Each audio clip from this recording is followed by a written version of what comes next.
Hi, I'm Tony. I'm Patrick. And we'd like to welcome you to Cave to the Cross, Apologetics. We are continuing our discussion of Nancy Pearcey's book, Finding Truth, 5 Principles for Unmasking Atheism, Secularism, and Other God Substitutes. That's right. We are truth finders in this establishment. That's right, or at least she's trying to teach us how to be truth finders, right? So we have looked at the first principle. She gives us these 5 principles, right? Identify the idol. And now we're going through her chapter on the second principle, which is identify the reductionism, right? So she says that each one of these worldviews kind of makes an idol out of a portion of creation because they don't capture God, the true and the living God, in their worldview.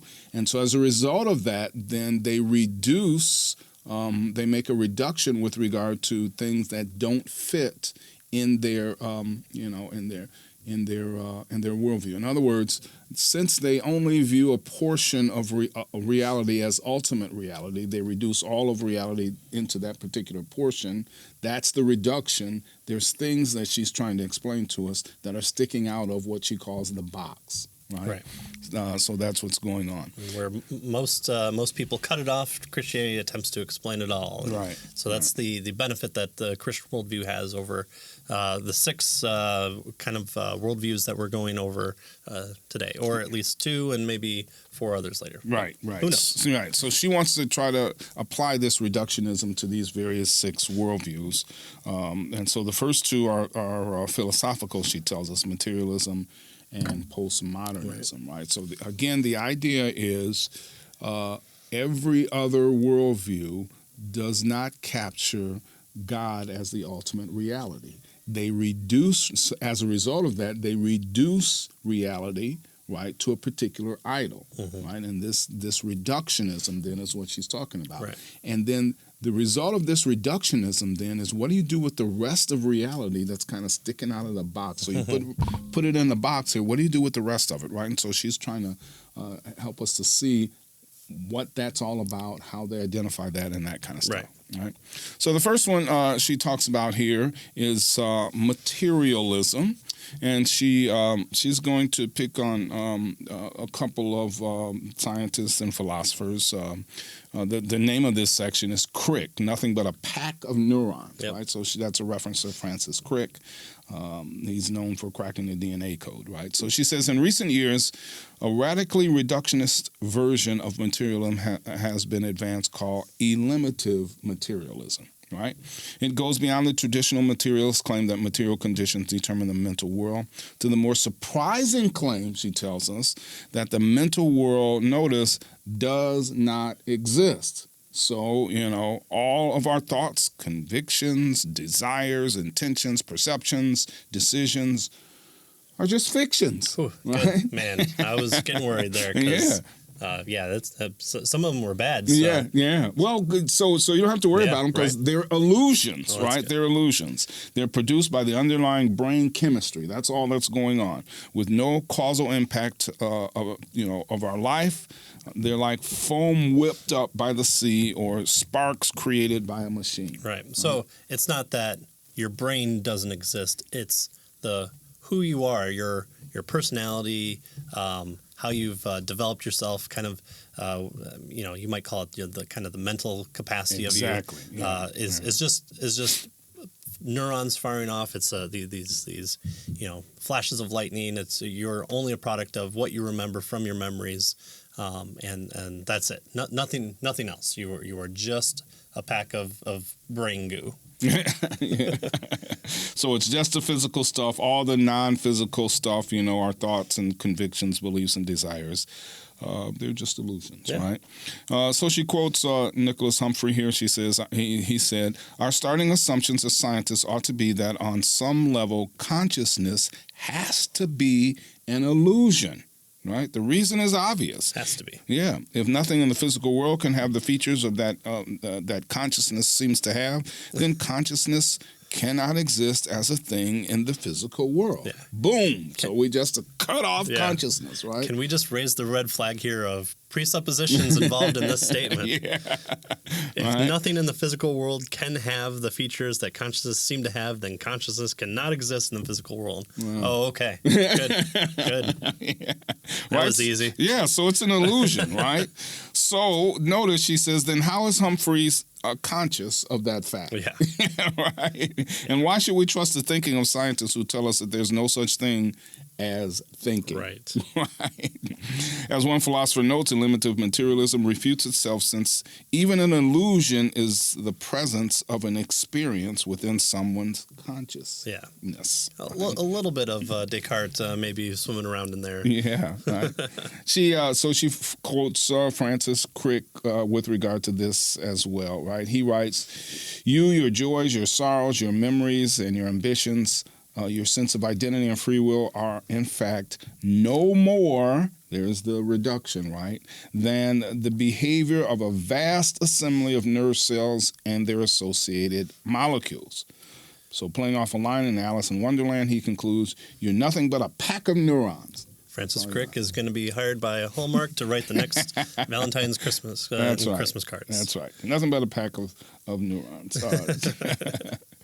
She quotes Daniel Wigner of Harvard. Right? He argues that free will is an illusion and that all our actions are really the effects of unconscious physical causes. So it's physical causes that are controlling all of our actions, which means we don't have, we're not able to make choices freely.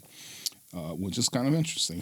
So in an interview, he says this: even though you know it's a trick, right? And here's the problem that you have when you start doing these things, right? In other words, what do you do with then all of these thoughts and desires and the illusion of free will, right? I mean, what do you do with it, right? He says in an interview, he admits that free will is a very persistent illusion, right? It keeps coming back. Yet he treats it as nothing more than a magician's trick, right? Even though you know it's a trick, he says, you get fooled every time. The feelings just don't go away. You might think that when a theory is contradicted by persistent experience, she tells us, that just don't go away. The persistent should count as evidence against the theory, is what she tells us, right? And so she says, we're going to look at this later on in Principle 3, but, wow. Yeah. So we have this box of materialism. All that there is the material world, nature. That's it, nothing more. And so you put that in the box. You put humanity in the box. All we are is a bag of meat and some electricity firing off every once in a while, and then it stops, and that's it. Oh, but except out of this box comes all your free will and all the things that make you you. And so all that is what he's trying to do is what we call cut it off. Yeah. What he's cutting off is all that and saying, snip, it's just an illusion. Right. And so you have this this kind of prevailing sense of self and mind and will and ability to go against your own nature, and not even like a big change. Like I always get vanilla ice cream on a Monday, but today's a Monday.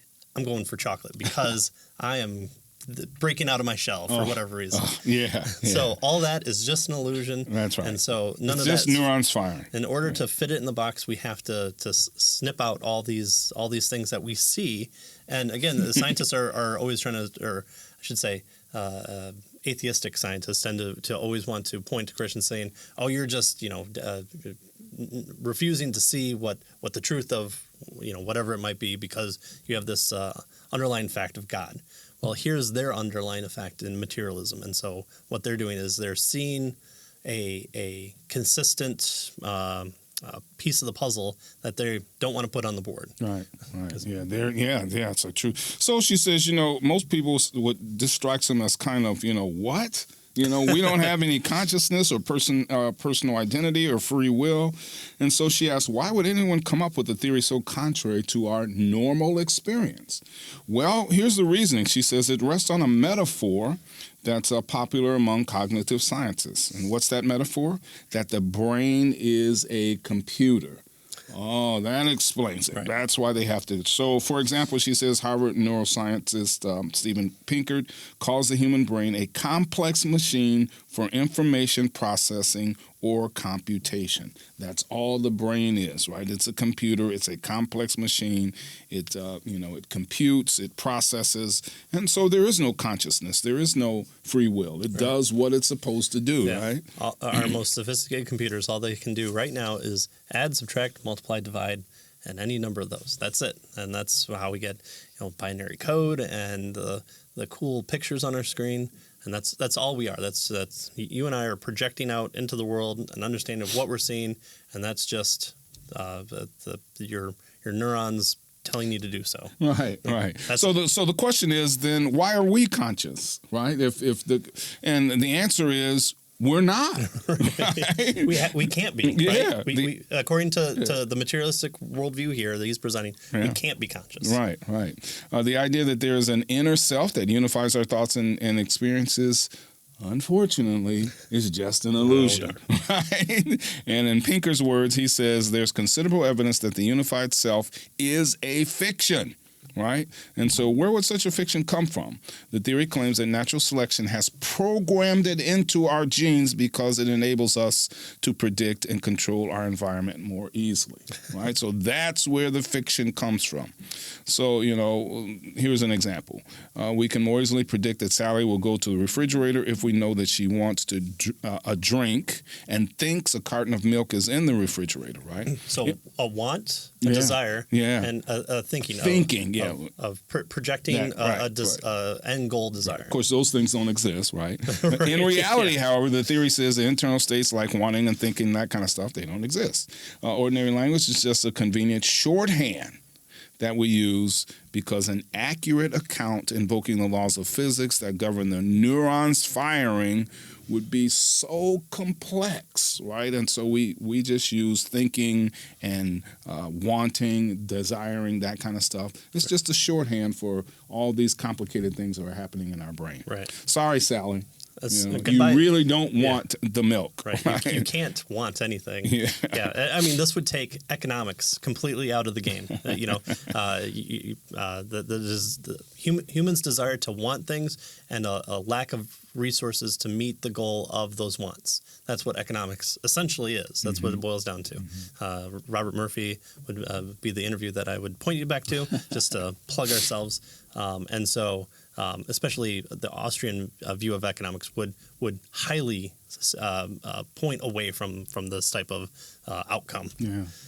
And so notice she's quoted several folks here just to help us to see that this is really what people believe. Yeah, we're not making straw man arguments. Just as Dr. Stokes would quote prevailing scientists and philosophers in his book. Professor Pearcey is doing the same thing here. Yeah, that's a really good point. Yeah.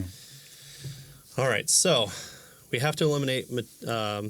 We have to give eliminative materialism credit for being utterly logical. I mean, clearly, if those things don't exist, then you have to say they don't exist, right? So that's the logical conclusion, and so they say, "Yep, they don't exist." Right, it's all illusion. Sorry, that's just helps you with continuing on this existence, which you don't really have a choice in anyway. So I don't know what that means.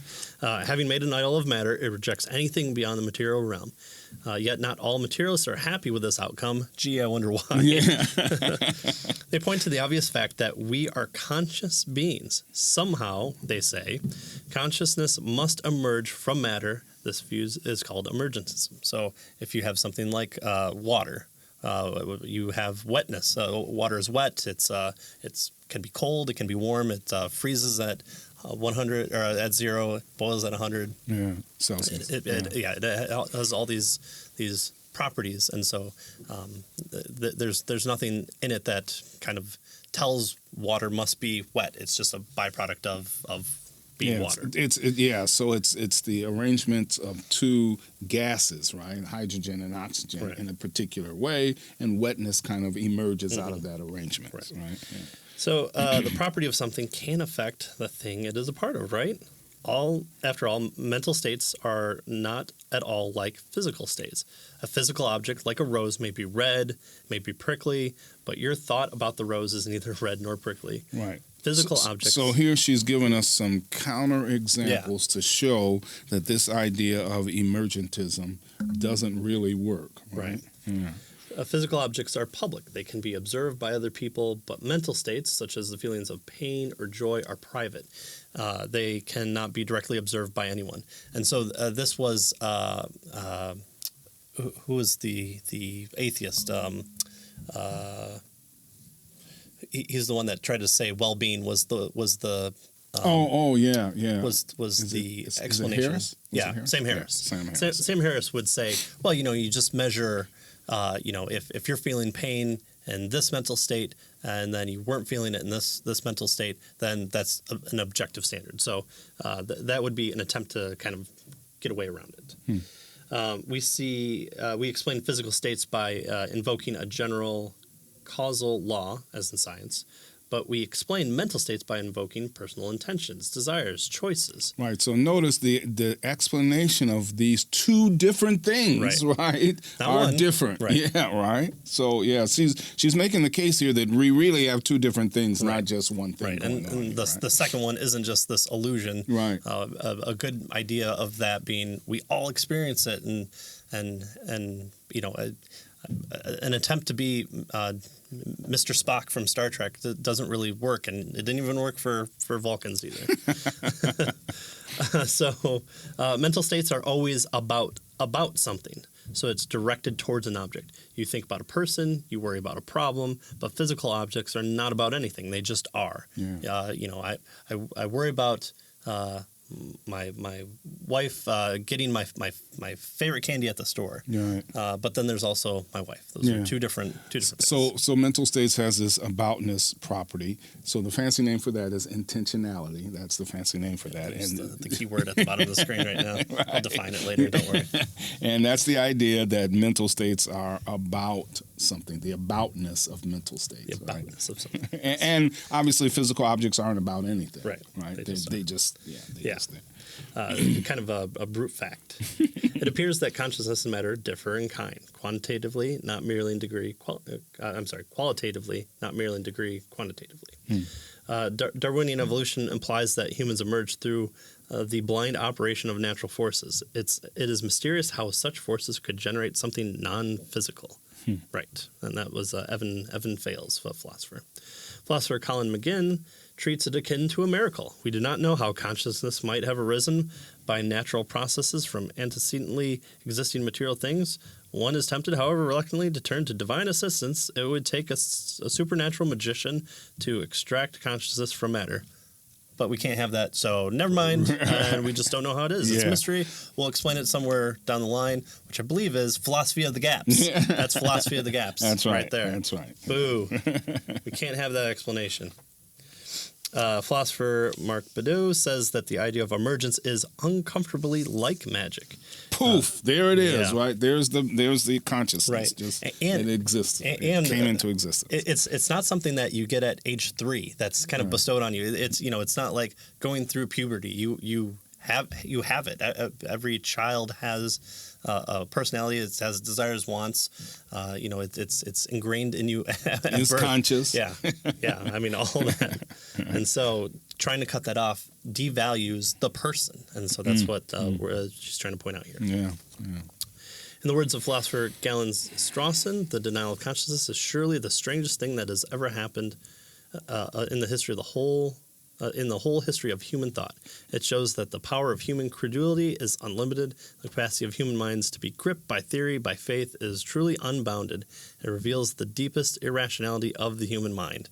So the very fact that it's denied shows the truth of it. So. Yeah. Wow. And so, you have this kind of faith that a limited material is a faith, one that is deeply irrational. Yeah. After the goal of philosophy is to explain the facts of experience, not to deny them, and that's what we see happening here. Right. Anything less is ducking the issue. Right. The problem with the reductionism is that instead of explaining things, it tries to explain them away. And so at least certain elements of materialism attempt to do that, and so you can answer those as well. But here, reductionist. The eliminative materialism tends to do the opposite of what good science claims to be doing.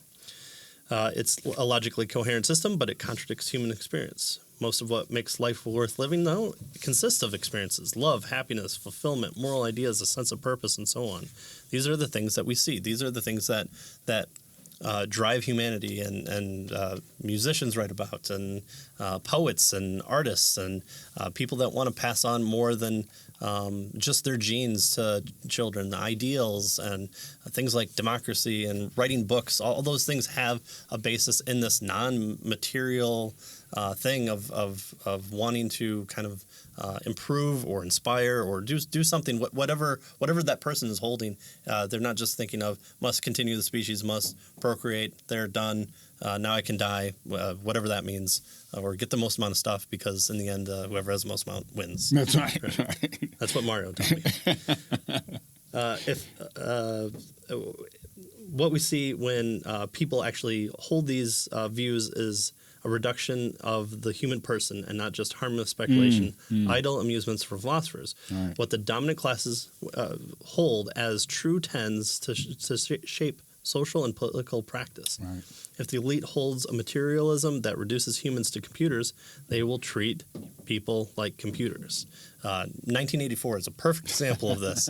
You have the proles. They're there to prop up the upper class and the party, because I don't want to get a full range of 1984, but it's such a good book. Yeah. That it seems to try and computerize people so much so that they view 2 + 2 = 5 as a possible truth claim, and you thinking that it's not is you being hateful towards the collective as a whole, stuff like that.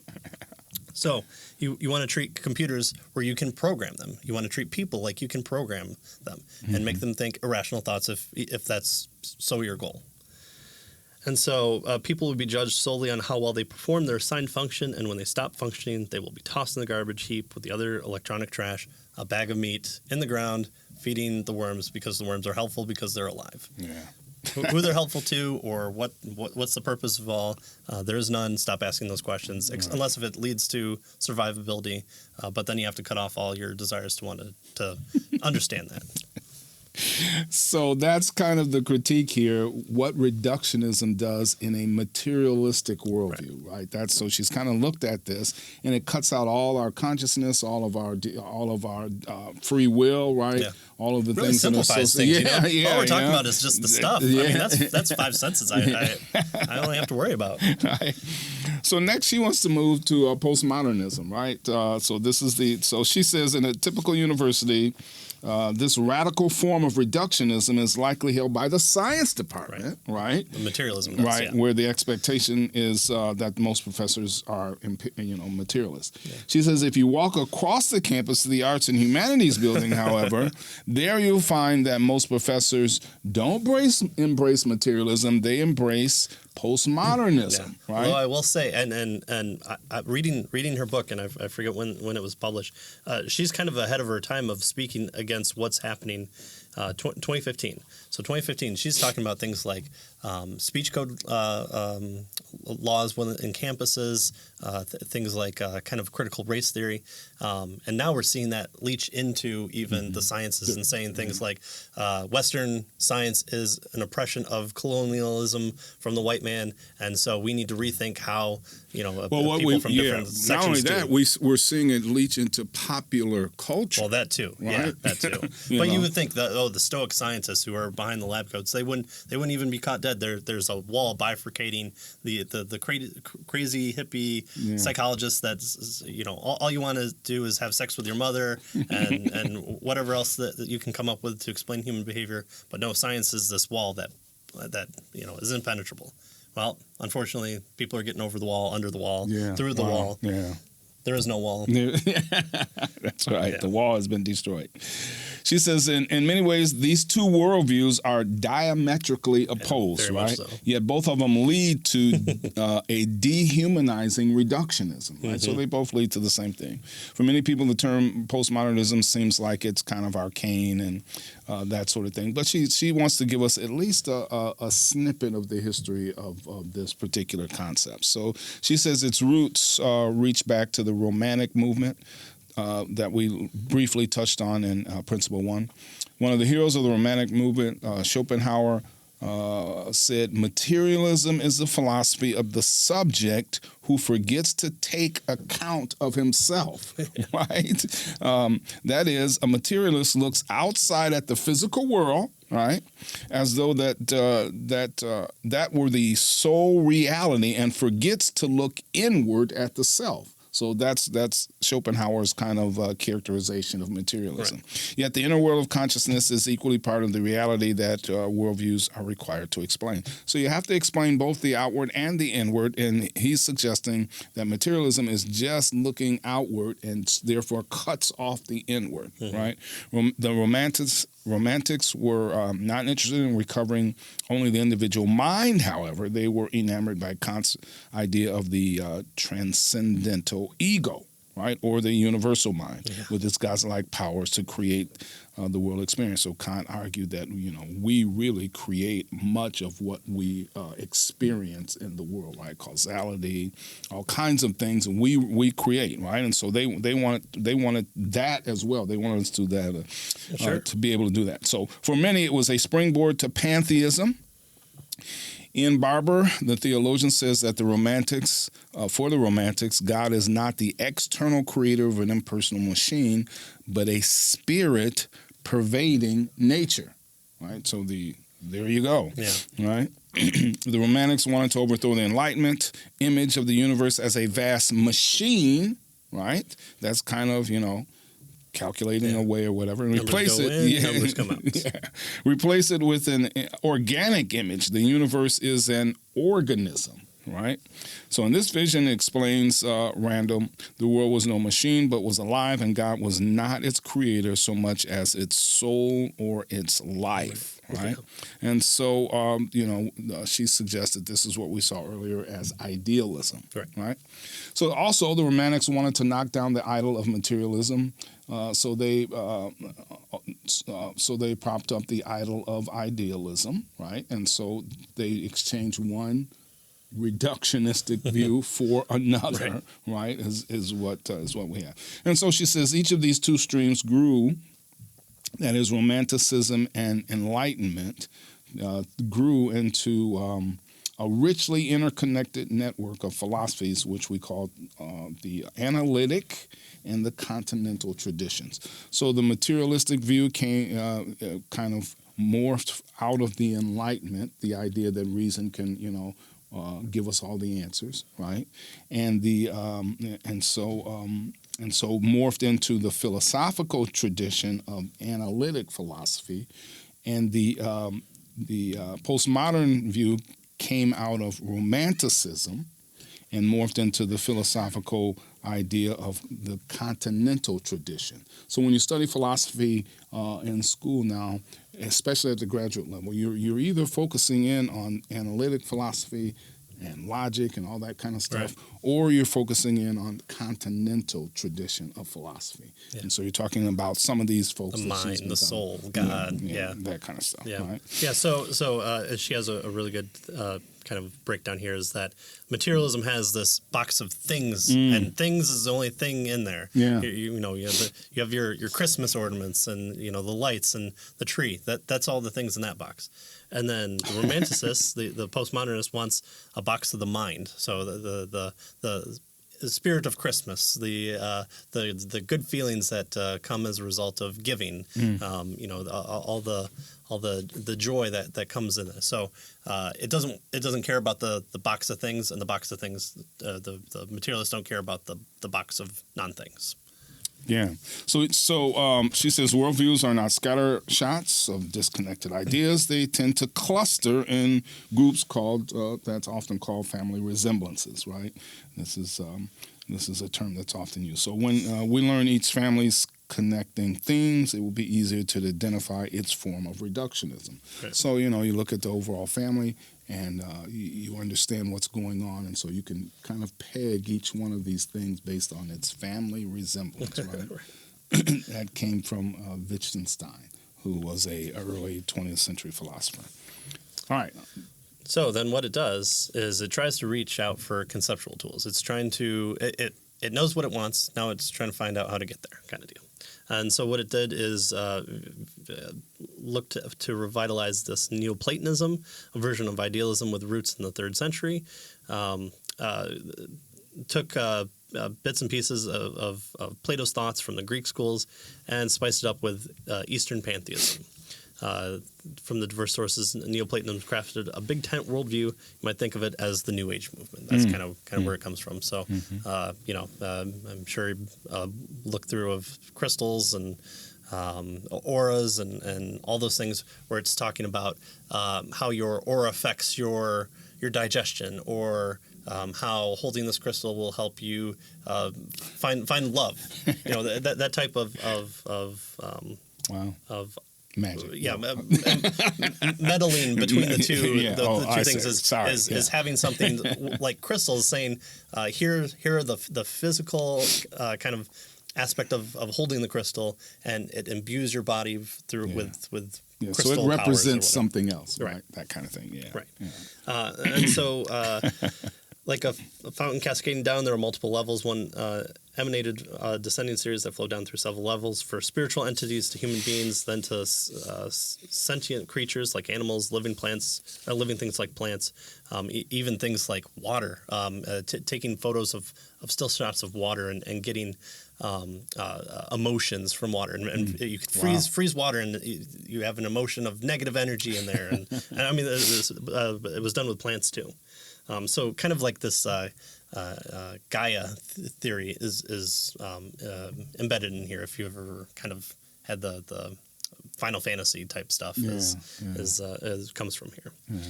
So what attracted the Romanticist to Neoplatonism was the idea that nature is permeated by soul or spirit. For idealists, says Eagleton, the absolute, capital A, served as a form of secularized divinity that was not a personal God who thinks, feels, wills, and acts. It was a non-personal spiritual essence or substance, the soul of the whole, the eternal one. Wow, right. And so what she says next is then that Hegel takes this Neoplatonism idea, right? And he runs with it. Yeah, he gives it a little twist, right, and adds the concept of historical development or evolution, right? Until, he says, until then, the ladder of life had been static. It was a fixed list of, or an inventory of the things that existed in the universe. But with Hegel, the ladder became dynamic, right? And so to picture the change, you might think, she says, of a ladder tilting over to become an escalator with the entire universe progressing upward through a series of stages. And of course, he called his pantheistic deity the absolute spirit or the universal mind, right?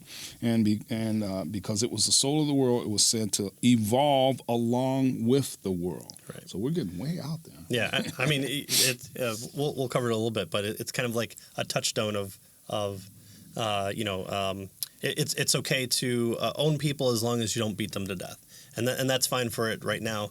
And then as it progresses along, it too is changing, developing somehow. And then at some point, the spiritual nature of man says, no, owning people is wrong, straight out, and so on and so forth. And so we'll get into that more. So basically what Hegel did was he applied the concept of evolution not to biology but to the world of ideas, right? So ideas are evolving, this soul, this ultimate soul, this absolute spirit, universal mind is evolving along with everything else, right? That's kind of his addition onto this Neoplatonism. Advancing towards a final perfect state. And so you do see this too in some like science fiction books is humanity improves itself so much so that it becomes incorporeal and becomes just pure energy, and with it can live transcendent in this kind of perfect state. So At least in the sci-fi that I read sometimes. Yes. So we have this progression, is what we're saying. And so what she says here is that Hegel's philosophy is a form of historicism. This is the doctrine that all ideas are products of historical forces, that what is true, with quotes there, at one stage of history will give way to a higher truth at the next stage, right? And so we're looking at the background here of postmodernism, the ideas here. In essence, Hegel surveyed all the conflicting philosophies and worldviews, all the competing religious claims, all the warring camps and cultures, and proposed to overcome the strife by treating each one as a partial and relative truth in the upward progression of the mind, the evolution of consciousness, right? So what is the logical flaw in historicism, she says? Well, it's self-refuting, right? The claim that every idea is partial and a relative truth must include its own claim, right?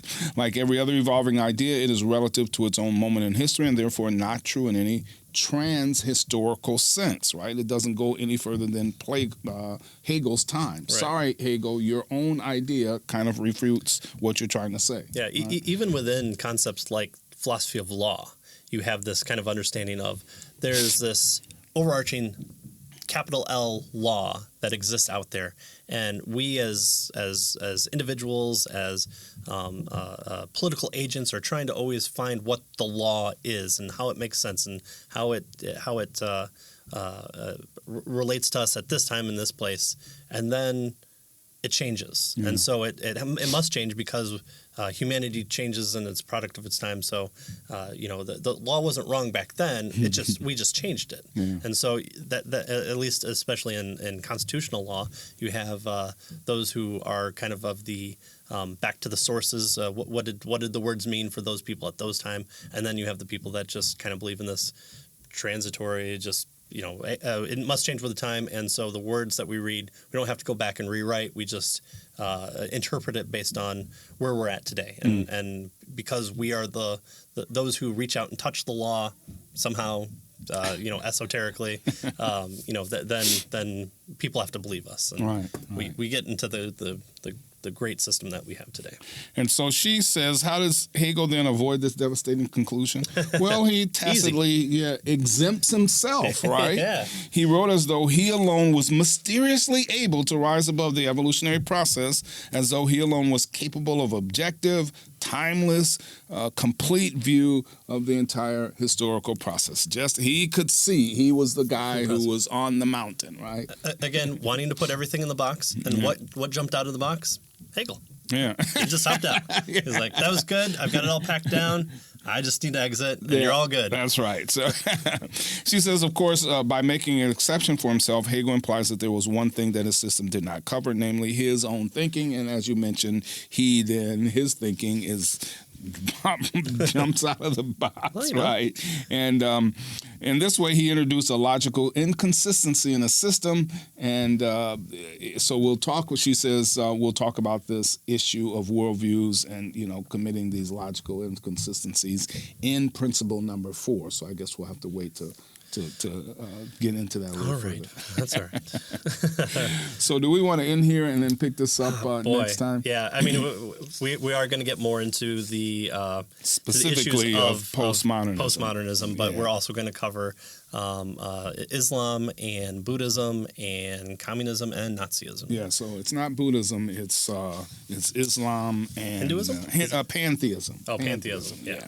As embodied by other religions that are pantheistic. Right. Yeah. So again, we break these things down so that you can go back over and into smaller clips that get published daily. And so feel free, if something didn't jive right with you, go over it again. We appreciate for those who even disagree with us to watch our stuff and at least interact with that, and not just read the titles that YouTube makes us stay in characters for. So again, thanks for watching us, and we'll hopefully have you back next time to finish up our chapter. See you next time.